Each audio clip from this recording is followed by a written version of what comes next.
श्रीगणेशाय नमः। अथ श्री ऋणमोचक मंगल स्तोत्र। मंगलो भूमिपुत्रश्च ऋणहर्ता धनप्रदः स्थिरासनो महाकायः सर्वकर्मा विरोधकः लोहितो लोहिताक्षश्च सामगानां कृपाकरः धरात्मजः कुजो भौमो भूतिदो भूमिनन्दनः अंगारको यमश्चैव सर्वरोगापहारकः वृष्टेः कर्तापहर्ता च सर्वकामफलप्रदः एतानि कुजनामानि नित्यं यः श्रद्धया पठेत् ऋणं न जायते तस्य धनं शीघ्रमवाप्नुयात् धरणीगर्भसम्भूतं विद्युत्कान्तिसमप्रभं कुमारं शक्तिहस्तं च मङ्गलं प्रणमाम्यहम् स्तोत्रमङ्गारकस्यैतत् पठनीयं सदा नृभिः न तेषां भौमजा पीडा स्वल्पापि भवति क्वचित् अंगारकमहाभागो भगवन् भक्तवत्सल त्वां नमामि ममाशेष मृणमाशु विनाशय ऋणरोगादिदारिद्र्यं ये चान्ये ह्यपमृत्यवः भयक्लेशमनस्तापा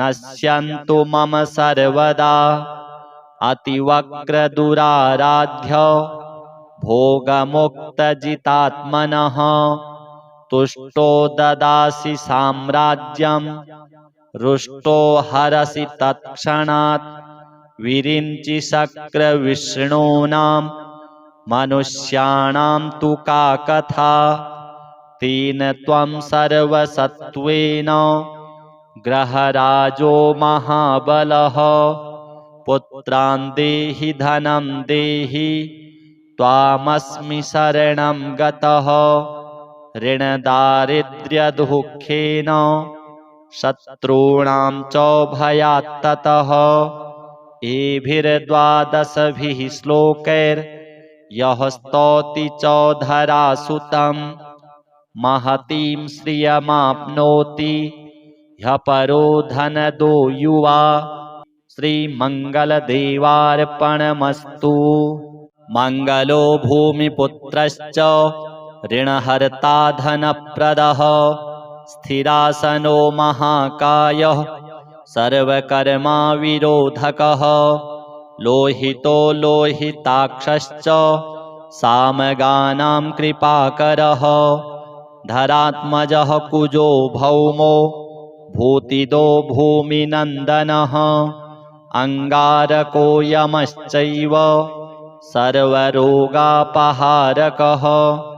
वृष्टेः कर्तापहर्ता च सर्वकामफलप्रदः एतानि कुजनामानि नित्यं यः श्रद्धया पठेत् ऋणं न जायते तस्य धनं शीघ्रमवाप्नुयात् धरणीगर्भसम्भूतं विद्युत्कान्तिसमप्रभं कुमारं शक्तिहस्तं च मङ्गलं प्रणमाम्यहम् स्तोत्रमङ्गारकस्यैतत् पठनीयं सदा नृभिः न तेषां भौमजा पीडा स्वल्पापि भवति क्वचित् अंगारकमहाभागो भगवन् भक्तवत्सल त्वां नमामि ममाशेष मृणमाशु विनाशय ऋणरोगादिदारिद्र्यं ये चान्ये ह्यपमृत्यवः भयक्लेशमनस्तापा नश्यन्तु मम सर्वदा अतिवक्रदुराराध्य भोगमुक्तजितात्मनः तुष्टो ददासि साम्राज्यं रुष्टो हरसि तत्क्षणात् विरिञ्चि शक्रविष्णूनां मनुष्याणां तु का कथा तेन त्वं सर्वसत्त्वेन ग्रहराजो महाबलः पुत्रान् देहि धनं देहि त्वामस्मि शरणं गतः ऋणदारिद्र्यदुःखेन शत्रूणां च भयात्ततः एभिर्द्वादशभिः श्लोकैर्यः स्तौति च धरासुतं महतीं श्रियमाप्नोति ह्यपरो धनदो युवा। श्रीमङ्गलदेवार्पणमस्तु। मङ्गलो भूमिपुत्रश्च ऋणहर्ता धनप्रदः स्थिरासनो महाकायः सर्वकर्मा विरोधकः लोहितो लोहिताक्षश्च सामगानां कृपाकरः धरात्मजः कुजो भौमो भूतिदो भूमिनन्दनः अङ्गारको यमश्चैव सर्वरोगापहारकः वृष्टेः कर्तापहर्ता च सर्वकामफलप्रदः एतानि कुजनामानि नित्यं यः श्रद्धया पठेत् ऋणं न जायते तस्य धनं शीघ्रमवाप्नुयात् धरणीगर्भसम्भूतं विद्युत्कान्तिसमप्रभं कुमारं शक्तिहस्तं च मङ्गलं प्रणमाम्यहम् स्तोत्रमङ्गारकस्यैतत् पठनीयं सदा नृभिः न तेषां भौमजा पीडा स्वल्पापि भवति क्वचित् अङ्गारकमहाभागो भगवन् भक्तवत्सल त्वां नमामि ममाशेष मृणमाशु विनाशय ऋणरोगादिदारिद्र्यं ये चान्येह्यपमृत्यवः भयक्लेशमनस्तापा नश्यन्तु मम सर्वदा अतिवक्रदुराराध्य भोगमुक्तजितात्मनः तुष्टो ददासि साम्राज्यं रुष्टो हरसि तत्क्षणात् विरिञ्चि शक्रविष्णूनां मनुष्याणां तु का कथा तेन त्वं सर्वसत्त्वेन ग्रहराजो महाबलः पुत्रान् देहि धनं देहि त्वामस्मि शरणं गतः ऋणदारिद्र्यदुःखेन शत्रूणां च भयात्ततः एभिर्द्वादशभिः श्लोकैर्यः स्तौति च धरासुतं महतीं श्रियमाप्नोति ह्यपरो धनदो युवा। श्रीमङ्गलदेवार्पणमस्तु। मङ्गलो भूमिपुत्रश्च ऋणहर्ता धनप्रदः स्थिरासनो महाकायः सर्वकर्मा विरोधकः लोहितो लोहिताक्षश्च सामगानां कृपाकरः धरात्मजः कुजो भौमो भूतिदो भूमिनन्दनः अङ्गारको यमश्चैव सर्वरोगापहारकः वृष्टेः कर्तापहर्ता च सर्वकामफलप्रदः एतानि कुजनामानि नित्यं यः श्रद्धया पठेत् ऋणं न जायते तस्य धनं शीघ्रमवाप्नुयात् धरणीगर्भसम्भूतं विद्युत्कान्तिसमप्रभं कुमारं शक्तिहस्तं च मङ्गलं प्रणमाम्यहम् स्तोत्रमङ्गारकस्यैतत् पठनीयं सदा नृभिः न तेषां भौमजा पीडा स्वल्पापि भवति क्वचित्। अंगारकमहाभागो भगवन् भक्तवत्सल त्वां नमामि ममाशेष मृणमाशु विनाशय। ऋणरोगादिदारिद्र्यं ये चान्ये ह्यपमृत्यवः भयक्लेशमनस्तापा नश्यन्तु मम सर्वदा। अतिवक्रदुराराध्य भोगमुक्तजितात्मनः तुष्टो ददासि साम्राज्यं रुष्टो हरसि तत्क्षणात्। विरिञ्चि शक्रविष्णूनां मनुष्याणां तु का कथा। तेन त्वं सर्वसत्त्वेन ग्रहराजो महाबलः पुत्रान् देहि धनं देहि त्वामस्मि शरणं गतः। ऋणदारिद्र्यदुःखेन शत्रूणां च भयात्ततः एभिर्द्वादशभिः श्लोकैर्यः स्तौति च धरासुतं महतीं श्रियमाप्नोति ह्यपरो धनदो युवा।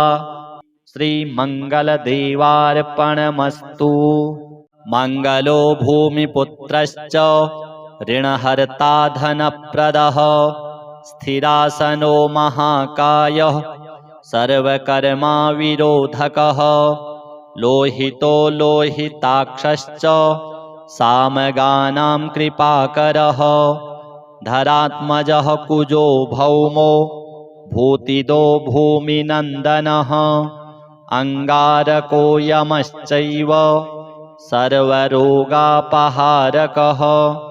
वृष्टेः कर्तापहर्ता च सर्वकामफलप्रदः एतानि कुजनामानि नित्यं यः श्रद्धया पठेत् ऋणं न जायते तस्य धनं शीघ्रमवाप्नुयात् धरणीगर्भसम्भूतं विद्युत्कान्तिसमप्रभं कुमारं शक्तिहस्तं च मङ्गलं प्रणमाम्यहम् स्तोत्रमङ्गारकस्यैतत् पठनीयं सदा नृभिः न तेषां भौमजा पीडा स्वल्पापि भवति क्वचित् अंगारकमहाभागो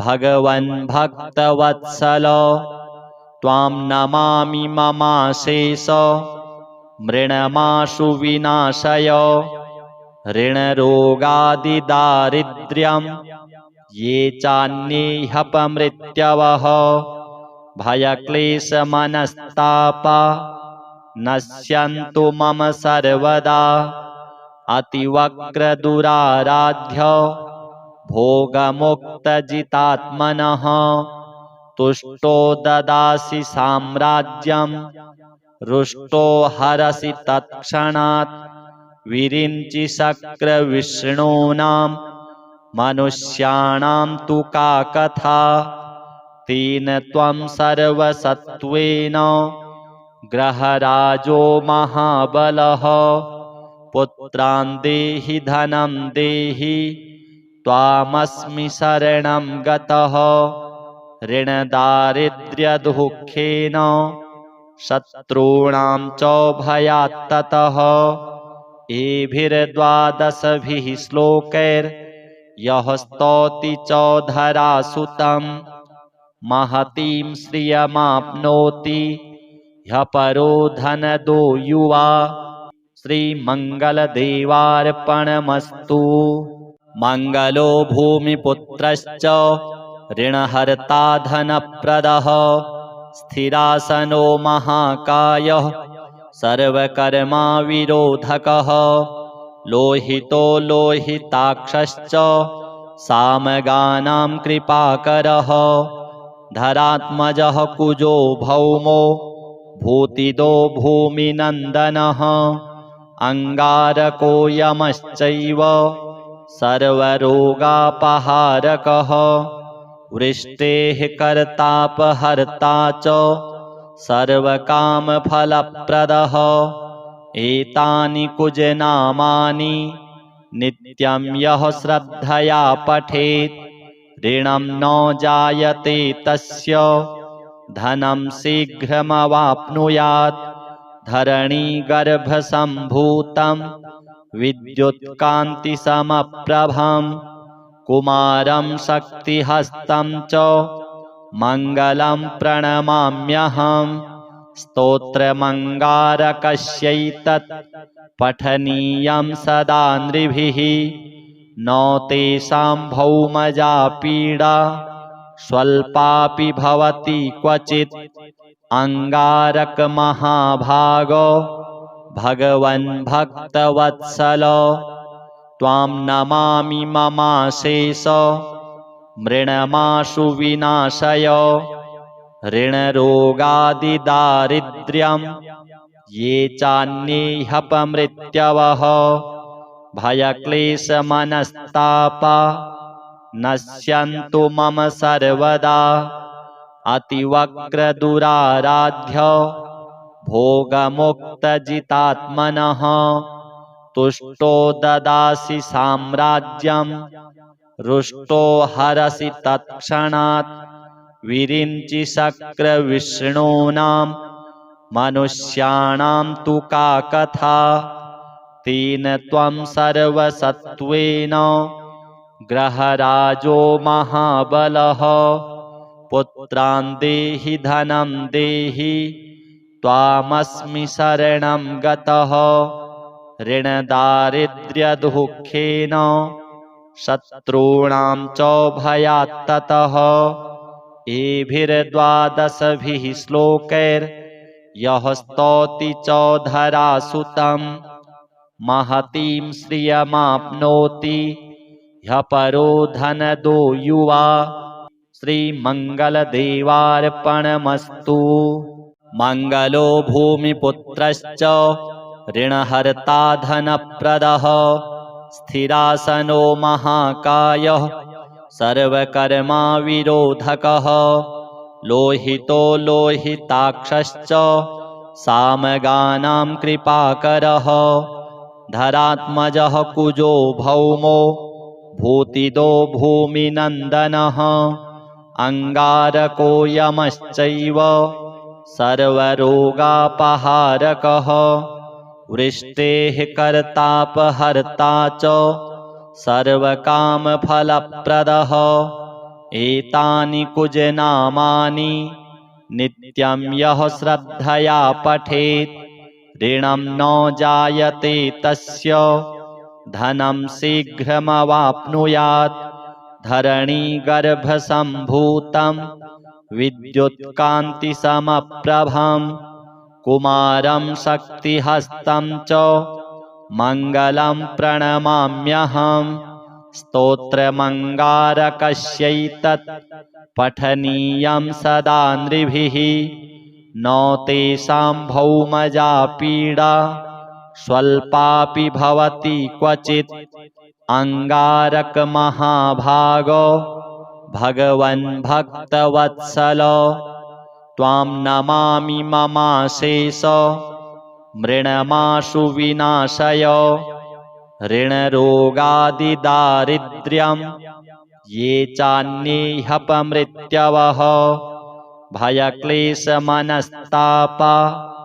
नश्यन्तु मम सर्वदा अतिवक्रदुराराध्य भोगमुक्तजितात्मनः तुष्टो ददासि साम्राज्यं रुष्टो हरसि तत्क्षणात् विरिञ्चि शक्रविष्णूनां मनुष्याणां तु का कथा तेन त्वं सर्वसत्त्वेन ग्रहराजो महाबलः पुत्रान् देहि धनं देहि त्वामस्मि शरणं गतः ऋणदारिद्र्यदुःखेन शत्रूणां च भयात्ततः।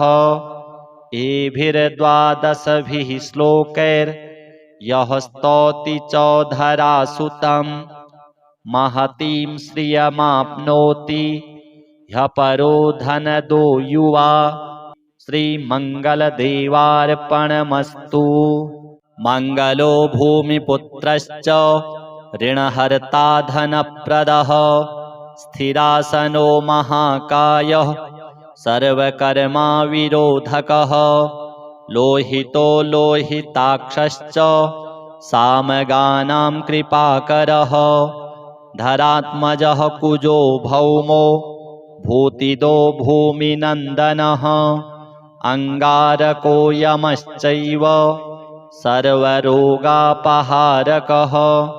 वृष्टेः कर्तापहर्ता च सर्वकामफलप्रदः एतानि कुजनामानि नित्यं यः श्रद्धया पठेत् ऋणं न जायते तस्य धनं शीघ्रमवाप्नुयात् धरणीगर्भसम्भूतं विद्युत्कान्तिसमप्रभं कुमारं शक्तिहस्तं च मङ्गलं प्रणमाम्यहम् स्तोत्रमङ्गारकस्यैतत् पठनीयं सदा नृभिः न तेषां भौमजा पीडा स्वल्पापि भवति क्वचित् अंगारकमहाभागो भगवन् भक्तवत्सल त्वां नमामि ममाशेष मृणमाशु विनाशय ऋणरोगादिदारिद्र्यं ये चान्ये ह्यपमृत्यवः भयक्लेशमनस्तापा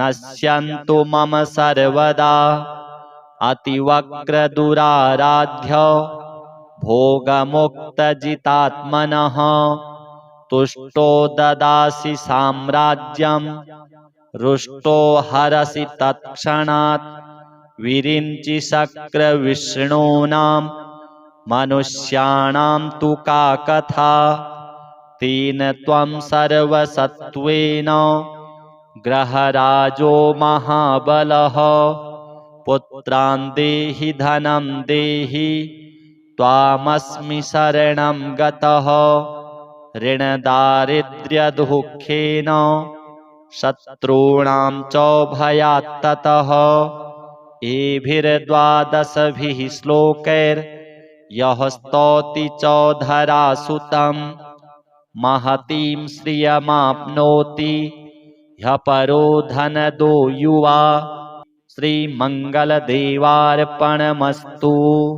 मङ्गलो भूमिपुत्रश्च ऋणहर्ता धनप्रदः स्थिरासनो महाकायः सर्वकर्मा विरोधकः लोहितो लोहिताक्षश्च सामगानां कृपाकरः धरात्मजः कुजो भौमो भूतिदो भूमिनन्दनः अंगारको यमश्चैव सर्वरोगापहारकः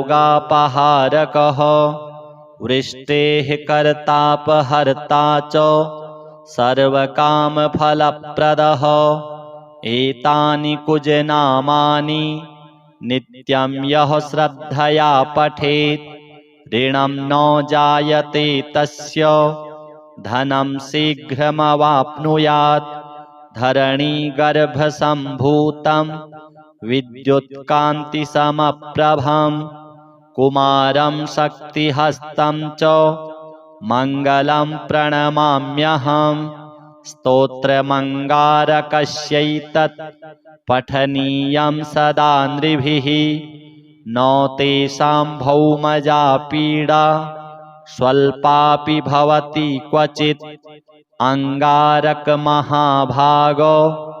भगवन् भक्तवत्सल त्वां नमामि ममाशेष मृणमाशु विनाशय ऋणरोगादिदारिद्र्यं ये चान्ये ह्यपमृत्यवः भयक्लेशमनस्तापा नश्यन्तु मम सर्वदा। अतिवक्रदुराराध्य भोगमुक्तजितात्मनः तुष्टो ददासि साम्राज्यं रुष्टो हरसि तत्क्षणात्। विरिञ्चि शक्रविष्णूनां मनुष्याणां तु का कथा। तेन त्वं सर्वसत्त्वेन ग्रहराजो महाबलः। पुत्रान् देहि धनं देहि त्वामस्मि शरणं गतः। ऋणदारिद्र्यदुःखेन शत्रूणां च भयात्ततः। एभिर्द्वादशभिः श्लोकैर्यः स्तौति च धरासुतं। महतीं श्रियमाप्नोति ह्यपरो धनदो युवा। श्रीमङ्गलदेवार्पणमस्तु। मङ्गलो भूमिपुत्रश्च ऋणहर्ता धनप्रदः। स्थिरासनो महाकायः सर्वकर्मा विरोधकः। लोहितो लोहिताक्षश्च सामगानां कृपाकरः। धरात्मजः कुजो भौमो भूतिदो भूमिनन्दनः। अङ्गारको यमश्चैव सर्वरोगापहारकः। वृष्टेः कर्तापहर्ता च सर्वकामफलप्रदः। एतानि कुजनामानि नित्यं यः श्रद्धया पठेत्। ऋणं न जायते तस्य धनं शीघ्रमवाप्नुयात्। धरणीगर्भसम्भूतं विद्युत्कान्तिसमप्रभं कुमारं शक्तिहस्तं च मङ्गलं प्रणमाम्यहम्। स्तोत्रमङ्गारकस्यैतत् पठनीयं सदा नृभिः। न तेषां भौमजा पीडा स्वल्पापि भवति क्वचित्। अङ्गारकमहाभागो भगवन् भक्तवत्सल त्वां नमामि ममाशेष मृणमाशु विनाशय। ऋणरोगादिदारिद्र्यं ये चान्ये ह्यपमृत्यवः भयक्लेशमनस्तापा नश्यन्तु मम सर्वदा। अतिवक्रदुराराध्य भोगमुक्तजितात्मनः तुष्टो ददासि साम्राज्यं रुष्टो हरसि तत्क्षणात्।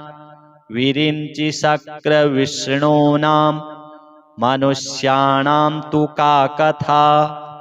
तेन त्वं सर्वसत्त्वेन ग्रहराजो महाबलः। पुत्रान् देहि धनं देहि त्वामस्मि शरणं गतः। ऋणदारिद्र्यदुःखेन शत्रूणां च भयात्ततः। एभिर्द्वादशभिः श्लोकैर्यः स्तौति च धरासुतं। महतीं श्रियमाप्नोति ह्यपरो धनदो युवा। श्रीमङ्गलदेवार्पणमस्तु।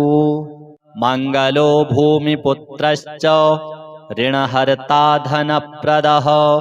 स्थिरासनो महाकायः सर्वकर्मा विरोधकः। लोहितो लोहिताक्षश्च सामगानां कृपाकरः। धरात्मजः कुजो भौमो भूतिदो भूमिनन्दनः। अङ्गारको यमश्चैव सर्वरोगापहारकः। वृष्टेः कर्तापहर्ता च सर्वकामफलप्रदः।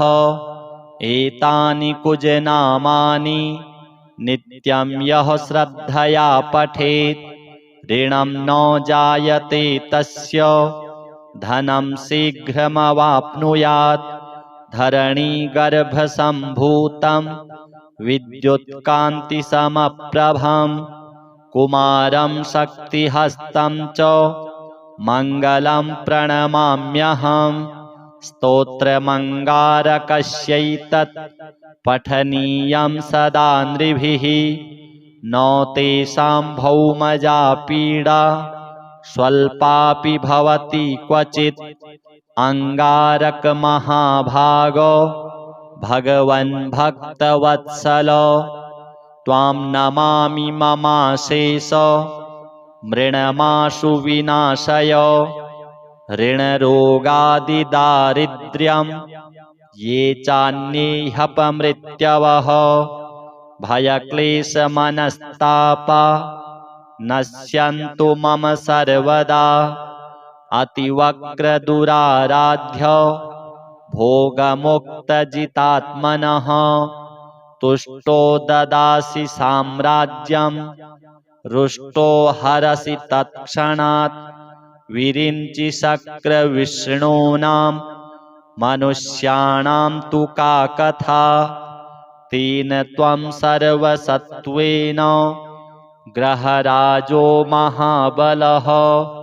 पुत्रान् देहि धनं देहि त्वामस्मि शरणं गतः। ऋणदारिद्र्यदुःखेन शत्रूणां च भयात्ततः। एभिर्द्वादशभिः श्लोकैर्यः स्तौति च धरासुतं महतीं श्रियमाप्नोति ह्यपरो धनदो युवा।